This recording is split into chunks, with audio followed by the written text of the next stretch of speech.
Maraming salamat po sa pagtangkilik ng ating video. Hinihikayat ko po kayong mag-like and subscribe para ma-update kayo sa susunod na nakabanata. Tara at umpisahan na natin. Jewel at nakangiting tinanong, Jewel, hindi ba't gusto mong tulungan ang pamilya? Basta ba ay magpakasal ka kay Bruce, masusolve na lahat ng problema ng pamilya natin. Pagkatapos, seryosong sinabi ni Kin, alam mo ba? Gustong gusto ka ni Bruce? Sumabat si Bruce bago pa niya matapos ito. Jewel Moore. Oh, mas maganda kung tatawagin kitang Jewel. Mas maganda ito pakinggan, nakangiting sabi ni Bruce. Hindi mo siguro alam pero 3 years ago, nandun ako nung lumaban ang Union Army sa Raksasa Tribe. Nagulat ako nung nakita kita nun, pero sa kasamaang palad, wala akong chance na makontak ka.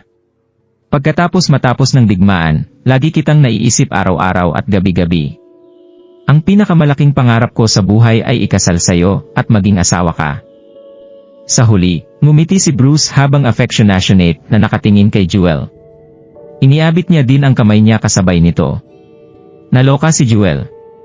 Ang pamilyang ito ay gustong-gusto ako na bumalik para pakasalan ko si Bruce, iniisip niya. Pakitang tao lang ang affections ng pamilyang ito, pero ang concern nila sa benefits na ito ay totoo. Si Jewel ay sobrang disappointed. Huminga siya ng malalim para kumalma. Tumingin siya kay Bruce at sinabi, Bruce, sorry. Hindi kita papakasalan. Wow! Pagkasabi ni Jewel nito, nagulat ang lahat. Mga ilang segundo ang nakalipas, bumalik sa wisyo si Kin, at kinumbinsi si Jewel, Jewel, bakit ko tinanggihan ang marriage proposal? Gusto ka talaga ni Bruce? Hindi ba magandang idea na pakasalan siya? Ang lahat sa paligid niya ay nagsalita din. Oo nga, mayaman si Bruce. Sobrang magiging blessed mo sa kanya. Huwag mo isipin na ginagawa lang namin to para sa ikaka-benefit ng pamilya. Ginagawa din namin ito para sa happiness mo. Tama yan. Ano kasing point ng pananatili sa Elysium Gate araw-araw, at ang tanging ginagawa mo lang ay panoorin ang mga barumbadong yun na mag-away at magpatayan. Hindi nagpakita ng kahit anong emosyon si Jewel. Ang mga boses sa paligid niya ay walang impact sa emosyon niya. Hindi ko siya papakasalan. Ang mga mapupulang labi ni Jewel ay bumuka, at kakaunting mga salita ay lumabas sa mga ito. Hindi siya malas magsalita, tunog lang ito na sobrang firm. Ang katawan at kaluluwa niya ay para lang sa asawa niyang si Daryl. Paano siya ikakasal sa ibang lalaki? Wow! Ang lahat sa paligid ni Jewel ay biglang nagalit. Nagstrut si Isabel gamit ang high heels niya, dinuro niya si Jewel at sumigaw, sino ka ba sa inaakala mo? Pagkatapos ng mahigit sa 10 taong paikot-ikot, ang pamilya mo ay naghirap para mahanap ka at hanapan ka ng maayos na asawa. Ayos lang kung hindi ka grateful, pero anong pinapatunayan mo sa pagiging uptight ito? Nanginig si Jewel, pero sobrang tamad niya na ipagpatuloy ang usapan. Tatalikod na sana siya at aalis. Pero, nagalit si Kin at tumayo sa harap ni Jewel. Saan ka pupunta? Kailangan ay pumayag ka ngayong araw, kahit na anong mangyari. Jewel. Tumayo si John at mukhang komplikado ang tingin nito. Ang lahat ng mga matatanda ay dapat ikasal, mabagal niyang sabi. Ginawa namin ito para sa ikakabuti mo. Huwag ka masyadong mataray. Mataray? Tumawa si Jewel. Tumingin siya paligis at cold na sinabi, ang kasiyahan ko ay nasa mga kamay ko. Wala kayong right para kontrolin ako. Pagkatapos, lumabas is Jewel ng hall. Kung alam niya lang ang mangyayari kanina, hindi na siya dapat bumalik dito. Nang biglang, may figure na nakatayo sa harap ni Jewel, ito si Bruce. Jewel, ang pamilya mo ay pumayag na sa marriage proposal, kaya bakit ka pa umaayaw? Nakangiting sabi ni Bruce. Nakaramdam siya ng urge na hilahin ang kamay ni Jewel. Naiwasan siya ni Jewel at cold na sinabi, Bruce, nagmula ka sa Yellow Sea Mainland Cultivators Organization. Dapat ay kilala mo din ang identity ko. Ikaw ay sobrang mapagmataas ngayon. Hindi ka ba natatakot sa Elysium Gate? Elysium Gate. Nung nabanggit ang Elysium Gate, makikita na nagsiselo si Bruce. Pero, tumawa din ito pagkataos. Huwag mong subukan na takutin ako, Jewel. Alam ko na kasapi ka ng Elysium Gate at personal maid ni Daryl. Ikaw ang isa sa pinakamalapit na kaibigang babae nito. hindi ako magkakaroon ng lakas ng loob kung 3 years ago ito, pero si Daryl ay nawawala sa loob ng 3 taon. Walang nakakaalam kung buhay ba siya o patay. Wala dito si Daryl. Sino pa ang susuporta sa'yo sa Elysium Gate? Sumang-ayon din sila Kin, at iba pa kanila Bruce. Oo, Jewel, alam naman namin na may malalim kang pagmamahal sa Sect Master ng Elysium Gate, pero nawala na si Daryl sa well-deserted secret region sa loob ng 3 taon, kaya ano pa ang ginagawa mo sa Elysium Gate? Hindi ka na bata, kaya hindi pwedeng single ka na lang habang buhay. Mabuti na nga lang at gusto ka talaga ni Bruce. Ang lahat ay nagpapasa-pasa ng comment. Sa tuwing nababanggit ang panagalan ni Daryl, hindi sila nagpapakita ng kahit anong respeto.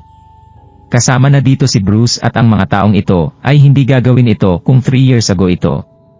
Sa huli kasi, si Daryl ang sumusuporta kay Jewel at sobrang lakas niya para kalabanin. Sinong maglalakas loob na hamunin ang isang taong kilala sa buong 9 continents? Pero wala silang kahit anong pagpipigil pagkatapos mawala ni Daryl ng mahigit 3 taon at iniisip nila na namatay na yo. Nanginig si Jewel. Kahit na marami na siyang kinaharap na panganib kasama si Daryl, nalagpasan niya ang lahat ng ito. Ito din ang unang beses na humarap siya sa pekeng pagmamahal ng pamilya. Si Bruce ay tuso, sinubukan niya hilahin si Jewel sa harap ng pamilya nito. Pero, hindi siya pinigilan ng mga kapamilya ni Jewel para sa sarili nilang benefit. Mas lalong naging uncomfortable si Jewel habang iniisip ito. Matagumpay nang umiti si Bruce at mas naging matapang dahil nasa alanganin si Jewel. Sa mga sandaling ito, ang lakas ni Jewel ay lagpas na sa Martial Emperor, pero ang ginawa ni Bruce ay sobrang bilis para maiwasan niya. Nang biglang, nanginig si Jewel at hindi makagalaw. Jewel, gusto talaga kita. Huwag kang mag-alala, sobrang mamahalin kita sa future, sabi ni Bruce, at dahan-dahan niyang nilapat ang mga labi niya kay Jewel. Sobrang nahiya at nagalit si Jewel. Gusto niyang pumiglas pero hindi siya makagalaw. Alam ng lahat sa Moore family na sumusobra na si Bruce, pero hindi nila pinansin ang ginagawa nito kay Jewel dahil kailangan nila sumandal kay Bruce para makasurvive sa krisis na ito. Tsaka, si Jewel naman ay malapit na maging asawa ni Bruce, kaya hindi na mahalaga kung halikan siya nito. Sampal? Nung hahalikan na ni Bruce si Jewel ulit, isang malakas na kamay ang biglang humawak sa balikat ni Bruce. Ano? Nagalit si Bruce dahil naistorbo siya. Nung pagharap niya, sumigaw siya, FCK, sino ka ba? Ang lalaking nakasuot ng black na suit ay nakatayo sa likod ni Bruce at cold na nakatingin sa kanya. Ang malafalco nitong mga mata ay matalas ang tingin, at may 3 scars sa mukha niya. Ito ay si Daryl. Natuwa si Jewel nung nakita niya si Daryl. Alam niya na ang asawa niya ay paniguradong magpapakita sa critical moment. Tatawagin na sana ni Jewel si Daryl pero naalala niya na gustong itago ni Daryl ang identity niya, kaya di na nagsalita si Jewel. Ang lahat sa Moore household ay nakatingin kay Daryl. Nagalit sila. Isa ka lamang, bodyguard. Sino ang nag-imbita sa'yo na pumasok? Umalis ka dito. Ito ay business ng pamilya namin at wala kang kinalaman dito. Umalis ka nga. Walang emosyon ang mukha ni Daryl habang sinasabihan siya ng masama. Binigyan niya ng kasual na tingin si Bruce. Pagkatapos lumabas ni Daryl sa hall, umikot siya sa may compound.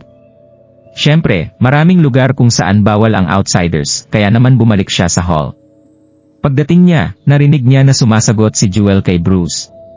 Nagalit si Daryl. Pare-parehas ba ang mga pamilya sa bawat mundo?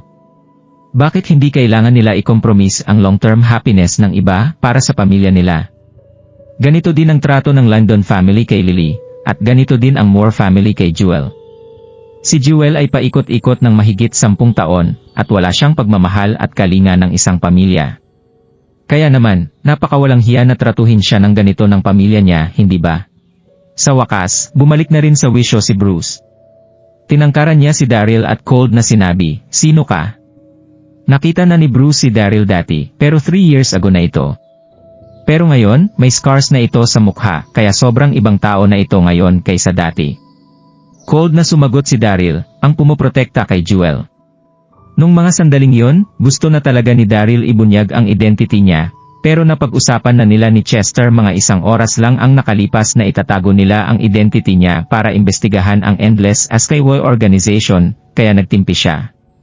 Tumawa si Bruce. Pumoprotekta kay Jewel. FCKU, hindi ba't bodyguard ka lang? Kailangan mo pa ba ito sabihin ng arogante? Isang alipin ka lang at alam mo ba ang ginagawa ng isang alipin? Hindi sila nakikialam sa mga amo nila. Aroganteng tumawa si Bruce nang may panghahamak sa mga mata. Pagkatapos, itinuro ni Bruce ang pinto at sinabi, umalis ka na at maghintay sa labas. Si Jewel ay magiging asawa ko na kaya dapat ay magalang ka sa akin. Naiintindihan mo ba? Ngumisi si Daryl. Pagkatapos, tumingin siya kay Bruce at sinabi, alam mo naman kung naghahanap ka ng kamatayan, di ba? Naglabas siya ng murderous na aura nung sinabi niya ito. Ang lahat ay matatakot sa mga mata niya. Sa puso ni Daryl, sa lahat ng mga confidentes niya, si Jewel ang kinakaawaan niya at ang nagdudulot ng pinakamaraming heartache sa kanya. Si Jewel din ang pinakamalapit sa kanya. Siya ang nag-alaga sa kanya ng walang humpay kahit na pumunta sila sa New World. Nung mga sandaling yon, kumulo nagdugo ni Daryl sa galit nung nakita niya ang pangbubuli ni Bruce dito.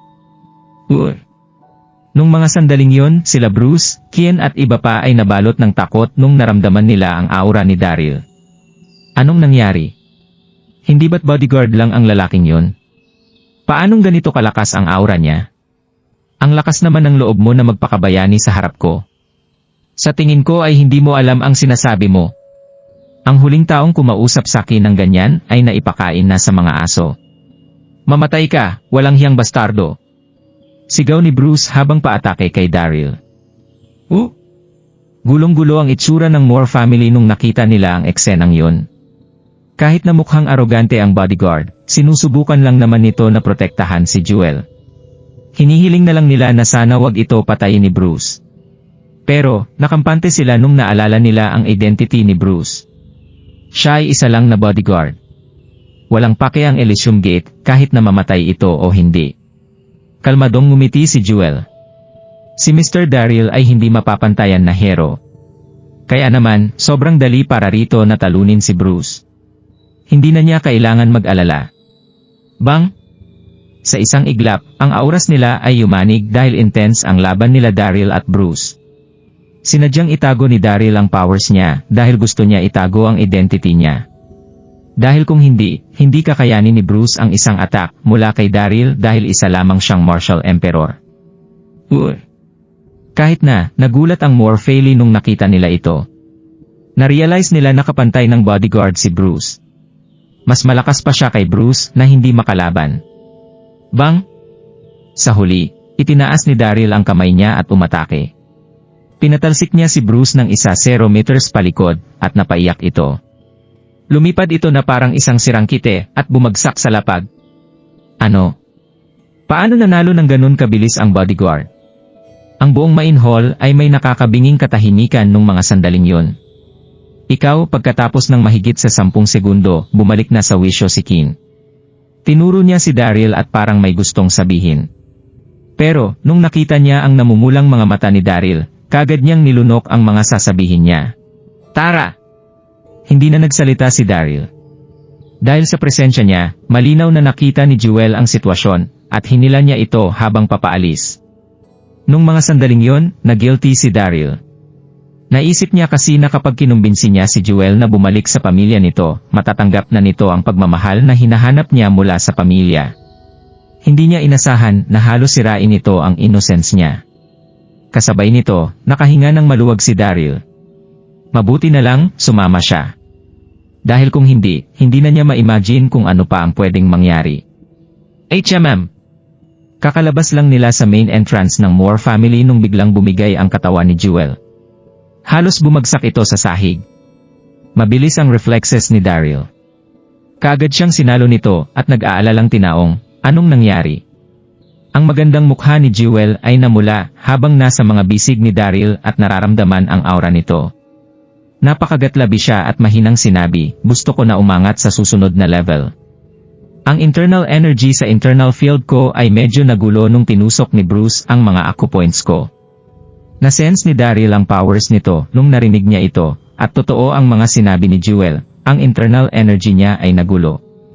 Kapag natamaan kasi ang mga acupoints ng isang cultivator, kapag papunta na sila sa ibang level, magiging mapanganib ito para sa kanila. Kapag natusok ang kanilang arteries at hindi makaflow ng maayos ang internal energy nila sa meridians, magdudulot ito ng unknown na mga panganib, o kapag malala ito, pwede itong magdulot ng psychotic break. Talagang naramdaman ito ni Daryl at mga halimaw ang mga Mores. Halos magdulot sila ng irreparable injury kay Jewel. Hindi na nag-atubili si Daryl at kaagad niyang dinala si Jewel sa malapit na hotel at nag-book ng room. Pagkapasok sa kwarto, karga pa rin ni Daryl si Jewel. Nagsalita siya at sinabi, "Huwag kang mag-alala, tutulungan kita na buksan ang daan sa energy field at meridian mo mamaya." Pagkatapos, ibinaba ni Daryl si Jewel sa kama. Sush! Natouch si Jewel sa pagiging maalalahin ni Daryl. Isang kakaibang emosyon ang naramdaman niya. Namula siya at parabang nahihiya. Hindi niya alam kung saan ilalagay ang mga kamay niya. Kahit na nahihiya siya, sinabi ni Jewel, "Mister, hindi na kailangan, kaya ko itong gawin mag-isa." Nasaktan si Daryl nung narinig niya ito. Kinuha niya ang kamay ni Jewel at binulong, "Patawad. Makinig ka sa akin, mas madali kung gagabayan kita." By the way, Jewel, sorry talaga. Kasalanan ko ito. Dapat ay hindi na kita kinumbinsi na bumalik sa pamilya mo. Sa isang pamilyang kagaya ng Mores, mas okay na wala siya doon. Ang ekspresyon ni Daryl ay puno ng tenderness nung sinabi niya ito, maliban sa pagiging heartbroken. Ngumiti si Jewel at umiling. "Mister, huwag mong sisihin ang sarili mo. Alam kong sakim ang pamilya ko." Mas lalong nalungkot si Daryl pagkakita na humarap ito para i-comfort siya. Si Jewel ay sobrang bait. Hindi na nagsalita si Daryl pagkatapos nito. Umupo siya habang nakakross ang mga legs niya, at ginagabayan si Jewel sa pag-clear ng meridian niya. Ilang segundo ang lumipas. Pagkatapos, bumalik na sa rosy hue ang mukha ni Jewel. Ang powers niya rin ay umakyat mula sa level 1 Martial Emperor papunta sa level 2 Martial Emperor. "Salamat, Mister," natutuwang sabi ni Jewel. Ngumiti si Daryl at kaagad may naisip. Nag-aasar niyang sinabi, "Jewel, may plano ka ba talagang hindi magpakasal buong buhay mo?" Kahit na nakakainis ang nangyaring insidente sa Moore family, kung iisipin mo ito, babae pa rin si Jewel. Hindi ito pwedeng manatili lang sa tabi niya habang buhay. "Ako." Namula ang mukha ni Jewel. Yumuko siya at gentle na sinabi, "Wala akong planong magpakasal. Plano kong maglingkod kay Master habang buhay." Nagulat si Daryl. Kahit ang isang walang alam ay maiintindihan ang sinabi niya. Kaagad namang natouch si Daryl. "Jewel, huwag kang mag-alala. Hindi kita bibigyan." "HMM?" Habang nagsasalita, napansin ni Daryl na may dumaan sa bintana. Halatang may nagmamasid sa kanya. "Titingnan ko kung ano ito. Babalik din ako kaagad."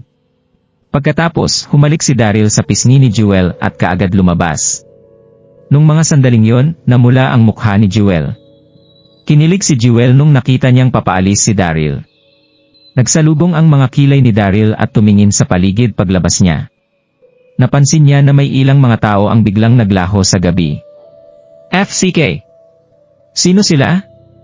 Napasimangot si Daryl. "Mga miyembro kaya sila ng Endless SKY Organization." Hindi ito tama, itinago niya ang identity niya. Maliban kanila Chester at Jewel, walang may alam na buhay pa siya. Kaagad namang bumalik si Daryl sa hotel room. Nung mga sandaling yon, sa Yellow SKY Trading sa northwestern side ng Cloudbrook City. Si Zhang Ju ay nakasuot ng itim at nakaupo sa tahimik na office na may seryosong impresyon. Ang ilang mga lalaki ay magalang na nakatayo sa harap niya. Tama. Ang mga taong ito ang nasunod kay Daryl kanina lang. Pagkatapos mabigo ang ambush nila kay Daryl, kaya nakatakas ito, ginamit ni Zhang Ju ang lahat ng kapangyarihan ng Yellow SKY Trading para mahanap ito. Sa wakas, nahanap nila si Daryl sa Cloudbrook City. "Anong nahanap mo?" Cold na tanong ni Zhang Ju. Ang isa sa mga lalaki ay kaagad sumagot, "Master, ang lalaking yun ay maingat." Nung papalapit na kami sa kanya, kaagad niya kaming napansin. Nainis si Zhang Ju. "Ano ba yan?" Alerto pa rin si Daryl kagaya ng dati. Pagkatapos, nag-isip si Zhang Jue at iniutos, ipagpatuloy niyo lang ang pagsunod sa kanya. Sabihan niyo ako kapag may nagbago sa sitwasyon anytime. Gustong patayin ni Zhang Jue si Daryl kaagad. Kaso, ang sneak attack niya dati ay na-injured lang si Daryl at ang abilities nito ay kaagad naka-fully recovered nun. Kaya ang isa pang pag-atake dito ay out of question na. Pero, napagdesisyonan ni Zhang Jue na hintayin na umalis si Daryl sa Cloudbrook City para mapatay ito habang bumabiyahe. Yes, Master. Sabay-sabay na sagot ng mga lalaki. Kinabukasan. Maagang nagising si Jewel at lumabas para kuhaan ng breakfast si Daryl. Maalaga talaga si Jewel sa mga tao. Nung mga sandaling yon, naglugaw si Daryl. Napansin niya din na nilabas ni Jewel ang phone niya at pagkatingin sa message, nagsalubong ang mga kilay nito, mukhang may problema ito. Ano ito? Nakangiting tanong ni Daryl.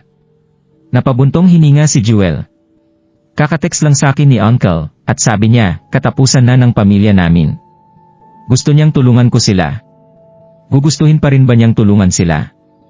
Napasimangot si Daryl at puwersahang pinigilan ang galit niya. Walang mga hiya ang mga taong ito. Nung napansin ni Jewel ang mukha ni Daryl, soft niyang sinabi, humingi siya sa akin ng tawad para sa insidente kahapon. Sabi niya na mali siya sa pagpapapunta kay Bruce nang walang consent ko. Huminga ng malalim si Daryl at sinabi, gusto mong pumunta, tama. Nakikita niya na kahit galit pa si Jewel sa nangyari kahapon, namimiss pa rin niya ang mga Moores. Sa huli kasi, ito ang pamilya niya talaga. Pagkatapos niya pag-isipan ito, sabi ni Daryl, sige, sasamahan kita doon pagkatapos natin kumain. Salamat, Mr. Ngumiti si Jewel at pinasalamatan si Daryl. Si Jewel ay sobrang familiar kay Daryl. Nagalit ng Moore family si Daryl dahil sa nangyari kahapon at base sa personality nito ay di na ito babalik sa kanila. Pero pumayag si Daryl na bumalik para sa kanya. Pinapakita lang nito kung gaano siya kahalaga dito. Sa ilang sandali lang, nasa courtyard na sila ng Moore family. Pagkapasok nila sa main hall, na-discover nila na nandun na kaagad ang mga Moore family members. Sush! Nung nakita nila nakasama ni Jewel si Daryl, kaagad sila tumingin kay Daryl. Ang lakas ng loob ng lalaking yan na sundan ka. Hindi ba niya alam ang lugar na ito? Tumayo si Kiin at galit na tinuro at sinigawan si Daryl. Nakakainis! Kung hindi dahil sa kanya, edi sana may nakuha na silang financial help mula kay Bruce. Ngumisi si Daryl at sinabi, bakit hindi ako pwede pumunta? Nagalit si Kiin. Bakit? Kung hindi mo kasi kinalaban si President Brock kahapon, edi sana hindi magiging seryoso ang sitwasyon ngayon. Bilang pagsagot sa mga sinabi ni Kiin, tumango ang iba. Tama, naghahanap kami ng asawa para kay Jewel at para rin ito sa ikakaganda ng buhay niya. Bodyguard ka lang. Anong right mo na makialam? Sumabat ang iba. Tumingin si Kiin kay Daryl at sinabi, kung alam mo ang mas nakakabuti, dapat ay umalis ka na. Mag-uusap-usap kami tungkol sa family matters. Ang isang outsider na katulad mo ay walang karapatan na manatili dito. FCK. Ang arogante. Natawa si Daryl sa galit. Pagkatapos, tinitigan niya si Kiin. Interesting. Bilag pamilya, pinwersa niyo si Jewel na isakripisyo ang happiness niya para sa ikakaunlad nito, pero umaasta kayo na parang kayo ang tama. Napakawalang hiya niyo. Anong sinabi mo? Nag-iba ang asta ni Kiin. Ngumisi si Daryl. Alam ko namang naiintindihan niyo ang sinabi ko. Nung mga sandaling yon, sinabi din ni Jewel, Uncle, kung patuloy kang magiging ganyan, edi wala nang dahilan para bumalik pa ako dito. Jewel. Si John, na nakaupo doon ay kaagad tumayo. Ngumiti siya na para bang humihingi ng patawad at sinabi, mali ang ginawa namin kahapon. Huwag ka na magalit. Pagkatapos, tumingin ng masama si John kay Kiin. Biglang namutla at naging green ang mukha ni Kiin. Nag-aalangan siya pero mas pinili niyang tumahimik. Nung mga sandali ding yon, isang pinsan ang tumayo at sinabi, Jewel, pinakilala ka namin kay Bruce kahapon, pero hindi ka masaya tungkol dito. Kung pinakasalan mo na sana siya, edi sana maayos na ang problema ng pamilya natin, pero wala na ito ngayon. Sumabat na rin ang iba pagkatapos. Oo, dapat ay masayang affair ito, pero nasira na ito. Si Jewel, na walang emosyon sa kanyang mukha, ay flat na sinabi, "Ano ang sinusubukan niyong sabihin? Huwag na kayo magpaikot-ikot, diretsuhin niyo na ako." "Tumahimik na kayong lahat," sabi ni John habang paupo. Pagkatapos, tumingin si John kay Jewel. "Dahil ayaw mong pakasalan si Bruce, hindi kita pipilitin. At dahil ganito nga ang nagyari, may dalawang ways tayo para masagip ang pamilya natin. Ang una ay si Bruce. Dahil sa kapital na ininvest niya sa atin, patuloy pa na magiging okay sana ang Moores Estate pero sayang dahil ayaw mo sa kanya at umalis ito ng hindi masaya. Kaya naman, hindi ito ang solusyon. May isang paraan pa sa pamamagitan ng Wiz Cloud Group. Ang Wiz Cloud Group ay nagko-complement sa Moore Family Estate. Sayang nga lang at hindi natin sila nakatrabago kahit kailan. Kaya sa tingin ko, kung may magsasabi sa Elysium Gate ng tungkol sa amin, paniguradong papayag ang Wiz Cloud Group na makipagtulungan sa amin on behalf ng Elysium Gate." Ang Wiz Cloud Group. Nagulat si Daryl. Pakiramdam niya ay pamilyar ang pangalan na ito. Kaagad naman niyang naalala si Clara, ang sinagip niya mula sa sira-sirang templo nung isang araw. Ito pala ang presidente ng Wiz Cloud Group at sa mga oras na yon, ibinigay pa ni Clara kay Daryl ang rare at mahirap gawin na heaven repairing stones bilang pasasalamat. Ayaw. Uno ng determination. "Uncle, malinaw ang pagkakasabi ko sa inyo kahapon. Ang Elysium Gate ay sobrang strict at disiplinado. Ipinagbabawal nila sa lahat ang pakikisali sa mga commercial activities. Mukha ring hindi ko kayo pwedeng gawing exception dito." "Sush!" Nag-iba ang aura ni John. Nagalit siya. Tumayo siya at sinabi, "Jewel, nagkompromis na ako kaya bakit ang tigas pa rin ang ulo mo? Kaya mo bang panuorin na bumagsak ang family estate ng Moore na nakatayo na sa loob ng ilang daang taon?" Sa mga salitang yon, tumayo sila Kin at iba pa at sinigawan si Jewel. Emotional nilang binablackmail ito. Napakagat-labi si Jewel. Sobrang galit siya, pero hindi niya alam ang sasabihin rito. Nung mga sandaling yon, hindi na kayang magpigil ni Daryl. Bigla siyang tumawa ng malakas. "Bakit ka tumatawa?" Galit na tanong ni John. Si Daryl, na may nanghahamak na ekspresyon ay sinabi, "Natatawa ako na ginugulo niya ang isang babae, at nagpapaka-self-righteous tungkol dito, para lang pala ito sa family estate na nakatayo sa loob ng daang yaon. Hindi ba't nakakatawa ito?" Si John ay sobrang nagalit. Ito ay isang family matter sa mga Moores. Wala kang karapatan na mag-comment tungkol dito. Tsaka, ano naman ang alam mo? Isa ka lang namang hamak na bodyguard. Huminga ng malalim si Daryl. Dahan-dahan siyang naglakad sa gilid at umupo sa isang upuan. Flat niyang sinabi, "So ang gusto niyo lang gawin ay makasosyo ang Wiz Cloud Group, tama ba? Ako na ang maglalapit sa inyo sa kanila, pero lilinawin ko lang, pagkatapos nito, bawal niyo nang guluhin si Jewel." "Ano?" Ang lahat ay nagulat nung narinig nila ito at tumawa sila ng malakas. "Haha! Ano ang pinagsasabi ng lalaking ito? Malapit sila nito sa Wiz Cloud Group. Siya ay isa lang na bodyguard, kaya paano niya makikila ang Wiz Cloud Group? Ang mga pagyayabang niya ay masyadong exaggerated." Nung mga sandaling yon, tumawa na ng hahamak ang lahat sa Moore family. Hindi sila pinansin ni Daryl. Inilabas niya ang phone niya at nagpadala ng message. Tama. Nagpadala si Daryl ng message kay Clara Wiz. Nung mga sandaling yon, tahimik lang na nakatayo si Jewel sa tabi ni Daryl habang nakangiti. Alam niya na walang hindi kayang gawin si Daryl. Dahil sinabi niya na may paraan siya, paniguradong kaya niya itong gawin. Nung nakita nila John at iba pa ang nangyari, nagulat sila.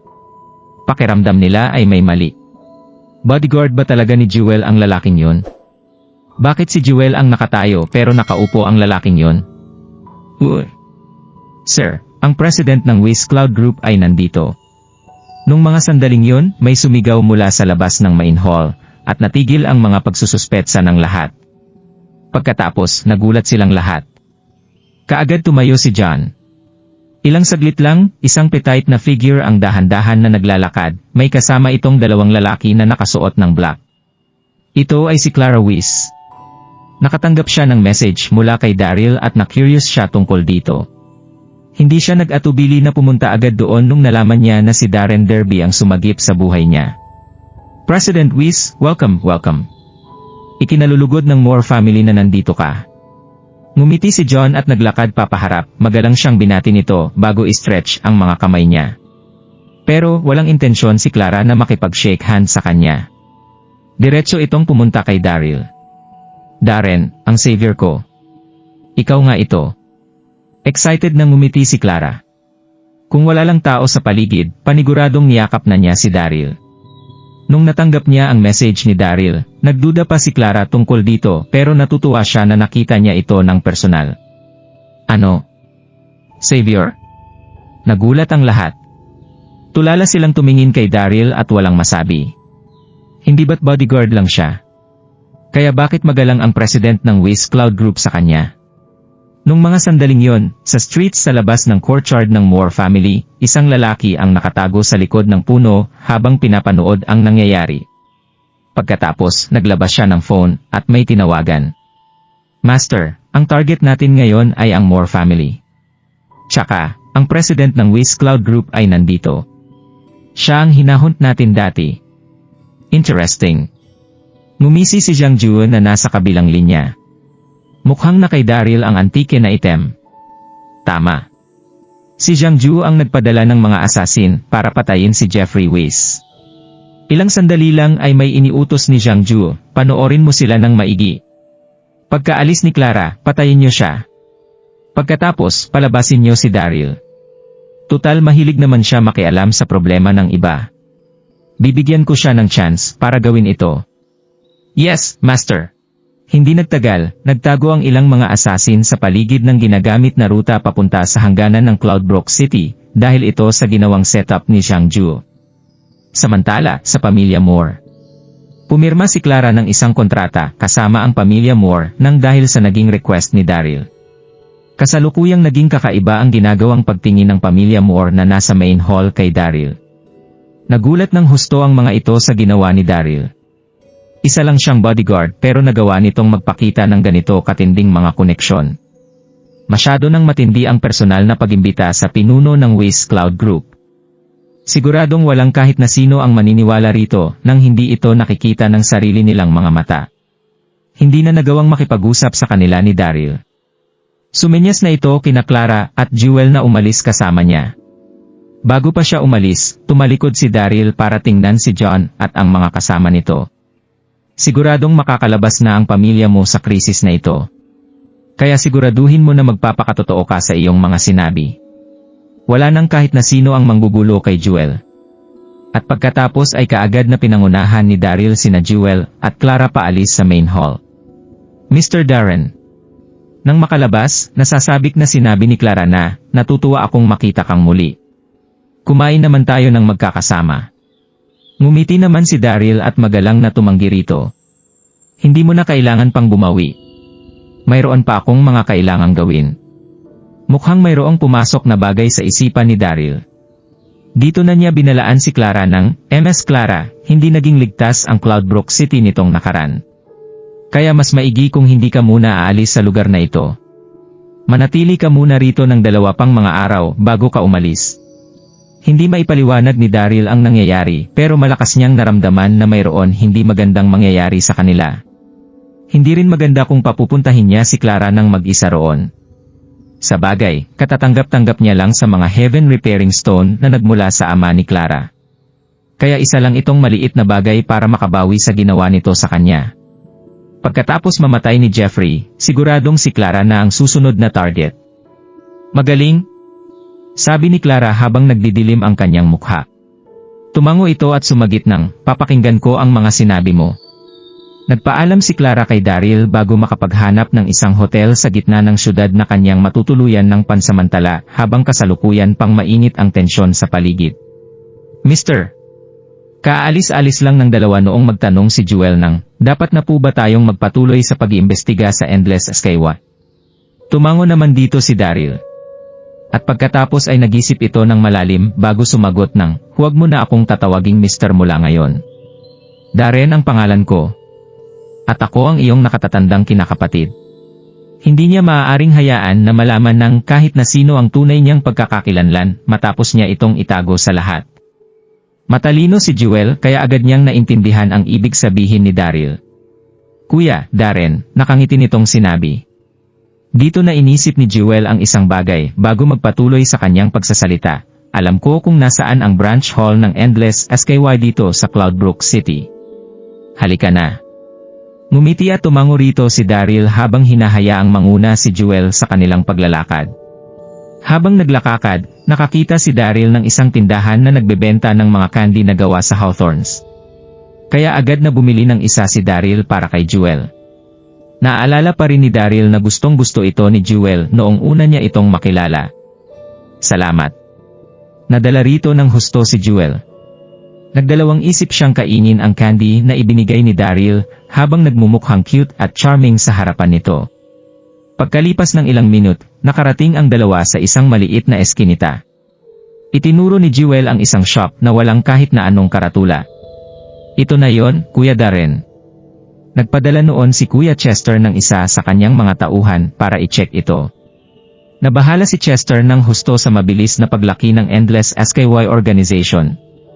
Kaya agad itong nagdesisyon na magpadala ng tao para imbestigahan ang branch hall na pinuntahan ng dalawa, pero bumalik pa rin ito nang walang kahit na anong impormasyon kay Chester. Naroroon din si Jewel noong mga sandaling iyon. Tumango rito si Daryl pero hindi pa rin siya gumagawa ng kahit na anong paggalaw sa kanyang pwesto. Tahimik niyang inobserbahan ang kanyang paligid. Napansin niya na masyadong masikip ang eskinita at wala ring halos katao-tao sa kanilang paligid. Isang sports car ang huminto sa kalsada na nasa kanilang harapan. Nagmukhang maingat ang driver nito habang inoobserbahan ang sitwasyon sa loob ng hall. Walang ginawa si Daryl noong mapansin niya iyon. Dahan-dahan siyang naglakad paabante. Nang malampasan nila ang sports car, hawak-hawak pa rin ni Jewel ang hindi pa nakakaing candy na ibinigay sa kanya ni Daryl. Dito na tumulo ang bungad na layer nito sa sasakyan. Buwisit. Bulag ka ba? Dito na biglang binuksan ng isang tao ang pintuan ng sasakyan, bago bumaba rito para ituro si Jewel at sabihin, alam mo ba kung magkano ang sasakyang ito? Ano ang masasabi mo sa pagpapatulo mo sa candy na hawak mo rito sa sasakyan ko? Mayroon itong mahabang buhok at palaaway na mukha. Natakot ng husto rito si Jewel. Mahina itong sumagot ng, pasensya na po. Pupunasan ko na lang po ito para sa inyo. Pupunasan? Para namang ganoon lang iyon kasimple. Natuluan mo ng asukal ang sasakyan ko, iniisip mo ba na maaalis ito sa sandaling punasan mo yan? Nanalamig na sinabi ng lalaking may mahabang buhok. Habang nagsasalita, tumingin ang lalaki sa kalapit na branch hall ng Endless SKY. Naglakad paabante si Daryl at tumayo sa harapan ni Jewel, para harangan ito mula sa lalaki, bago kakaibang umiti sa lalaking may mahabang buhok. Kung ganoon, ano ang gusto mong mangyari? Na-curious din dito si Daryl. Iniimbestigahan din ng lalaking ito ang Endless SKY organization. Malinaw na laban din ito sa Endless SKY, kaya gusto sana siyang tanungin ni Daryl ng tungkol dito. Sino nga ba ang mag-aakala na gusto lang palang mamera ng lalaking may mahabang buhok, habang iniisip na magagawa niyang brasuhin ang kahit na sino? Ano ang gusto kong mangyari? Bayaran mo siyempre ang ginawa ng batang iyan sa sasakyan ko.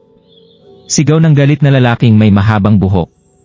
Tumango si Daryl bago tumawa at sabihin, sige, sigurado akong aabutin ng 1,000 ang pagpapapintura sa buo mong sasakyan. Sandali. Dito na kinuha ni Daryl ang kanyang cellphone para mag-transfer ng pera sa lalaki. Siguradong tuturuan niya ng leksyon ang lalaking iyon kung sa ibang lugar lang ito nangyari.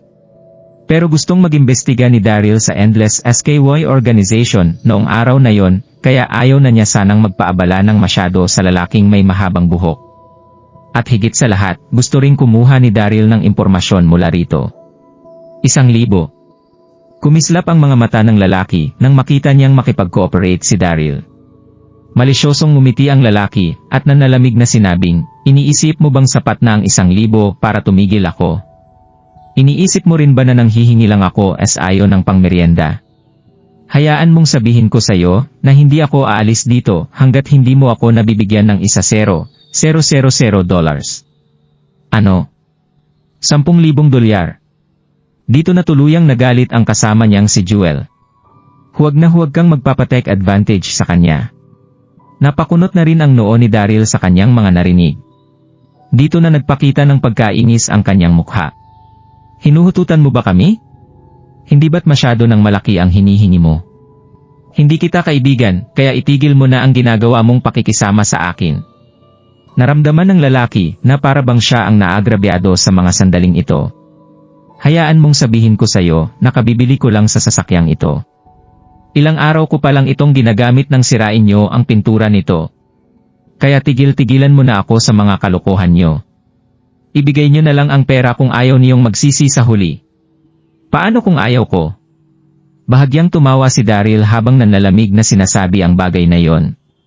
Gusto niyang makipag-usap ng maayos sa lalaking iyon, pero sino nga ba ang mag-aakala na arogante pala ito? Sumigaw ang lalaking may mahabang buhok at agad na sumuntok kay Daryl. Gusto niyang makipag-away.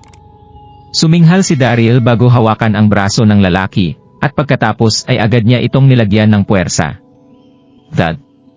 Thud. Thud. Nakaramdam lang ang lalaki ng napakatinding puwersa na bumalot sa buo niyang katawan bago mapaatras ng ilang hakbang at mapaupo sa lupa. Dito na naglakad paabante si Daryl at nagtanong ng, bakit mo minamanmanan ang branch hall ng Endless SKY Organization? HMM? Natigilan at nagpanik ang lalaki sa kanyang narinig. Hindi nagtagal ay bumalik na rin ito sa realidad. Hindi siya sumagot habang mabilis na kinukuha ang kanyang phone para mag-dial ng isang number. Nagkaroon ako ng problema, pumunta na kayo rito ngayon. Pagkatapos ng tawag, suminghal ang lalaking may mahabang buhok kay Daryl bago walang awang sabihin na huwag kang aalis dyan. Makikita mo. Nagtawag kaya ito ng kanyang mga kasama. Ngumiti naman ang kalmadong si Daryl sa harapan ng lalaki. Huwag kang mag-alala dahil hindi ako aalis dito. Nagpanik naman ng kaunti si Jewel habang mahinang sinasabi na malapit lang tayo sa branch hall ng Endless SKY. Dapat ba natin siyang bulabugin? Nag-isip ng isang sandali si Daryl. Sasagutin na niya sana si Jewel nang dumating ang ilang mga sasakyan. Screech! Huminto ang mga sasakyan sa tabi ng kalsada. Higit sa 1-0 mga nakaitim na lalaki ang mabilis na bumaba sa sasakyan. Pagkatapos nito ay mabilis silang pinamunuan ng isang kaakit-akit na babae. Nakasuot ang babae ng isang mahaba at kulay pulang dress habang makikita ang smoky nitong makyut. Naging sexy at kaakit-akit ang maganda nitong katawan na sinabayan pa ng maselan at charming nitong itsura. Naglabas din ang babae ng isang aura na nagpapakita sa kanyang superiority. Sino ang isang ito? Babae ang naging boss ng lalaking ito na may mahabang buhok, na may balingkinitang katawan. Habang napapabulong si Daryl sa kanyang sarili, hindi na iwasang mapatingin ni Daryl ng isa pang sandali sa babae. Dito na naglakad ng mabilis ang lalaking may mahabang buhok papunta sa babae. Pilit itong ngumiti habang bumabati ng Miss Field. Ang babaeng ito ay walang iba kundi si Sophia Field. Siya ang general manager ng itinayong branch ng Blakely Industries sa Cloudbrook City. Nang lapitan sila ni Sophia, tumingin muna ito kay Daryl bago nakasimangot na manermon sa lalaking may mahabang buhok. Sinabi ko naman sa iyong bantayan mo ang branch hall. Bakit ka gumawa ng ganitong klase ng komosyon? Dito na ipinakita ng lalaking may mahabang buhok na siya ang naagrabyado sa mga nangyari. Hindi ako ang gumawa nito, Ms. Field. Sila ang naunang gumawa ng gulo rito. At pagkatapos ay mahina nitong sinabi na, Ms. Field. Mukhang miyembro ng Endless SKY Organization ang lalaking yan. Nang tanungin ni Daryl ang lalaking may mahabang buhok kung bakit ito nagmamanman sa Endless SKY Organization, napagkamala nito si Daryl bilang miyembro ng grupong ito. HMM? Napasimangot si Sophia nang marinig niya iyon. Naglakad siya papunta kay Daryl gamit ang mataas niyang mga heels, at nanlalamig na magtanong ng, nagmula ka ba sa Endless SKY Organization? Nanlamig at naging agresibo ang tono nito sa pagsasalita. Iniling ni Daryl ang kanyang ulo at kalmadong sumagot ng, hindi ako miyembro ng Endless SKY. Hindi lang ako naintindihan ng tauhan mo. Dito na tumingin si Daryl sa badge na suot ni Sophia at nakangiting sabihin na, nagmula ka ba sa Blakely Industries? Ginalit ng husto ng ginagawang pagtingin ni Daryl si Sophia. Dito na siya galit na sumigaw ng, ano ang tinitingin-tingin mo sa akin? Magpakapormal ka nga kung ayaw mong dukutin ko ang mga mata mo. Dito na biglang pinaligiran ng mga lalaki si Daryl bago tingnan ng mga ito ng masama. Ngumiti si Daryl at sumagot ng, isa lang naman itong maliit na issue. Kaya bakit nyo kailangang gawin ito? Dito na tumingin si Daryl kay Sofia. Bakit kayo nagmamanman sa Endless SKY Organization? Bakit ko sasabihin sa'yo? Nanlalamig na sagot ni Sofia, ni hindi mo pa nga sinasagot ang tanong ko. Napabuntong hininga na lang dito si Daryl. Alam niya na wala siyang mahihita sa babaeng ito kaya tumatawa na lang niyang sinabi na, nasa Cloudbrook City ba ang boss mong si Felix Blakely? Tawagan mo siya at sabihin mo na gusto ng isa sa mga malapit niyang mga kaibigan na makipagkita sa kanya. Ano? Natigilan dito si Sofia at ang kanyang mga tauhan. Naging arogante ang lalaking ito sa pagsasalita at nagawa pa nitong makipagkita sa aming big boss. Hindi nagtagal ay nakabalik na rin si Sofia sa realidad. Kakaiba itong ngumiti kay Daryl habang sinasabi na, sige. Pwede kang makipagkita sa aming boss. Tatawagan ko siya para sa'yo pero humanda ka sa sandaling hindi pala totoo ang iyong mga sinabi. Dito na niya kinuha ang kanyang phone para tawagan si Felix. Boss, mayroon ditong lalaki na nagsasabing kaibigan mo raw siya. Gusto niya rin pong makipag-usap sa'yo. Pagkatapos makipag-usap ng magalang kay Felix, ipinasa ni Sofia ang phone kay Daryl. Ngumiti naman si Daryl at naglakad sa isang tabi. Hello, sino ito? Malinaw na maririnig ang pagkaubos ng pasensya ni Felix sa kabilang linya. Ako ito, walang emosyong sinabi ni Daryl. Agad na nanginig ang katawan ni Felix nang marinig niya ang boses ni Daryl sa mga sandaling ito.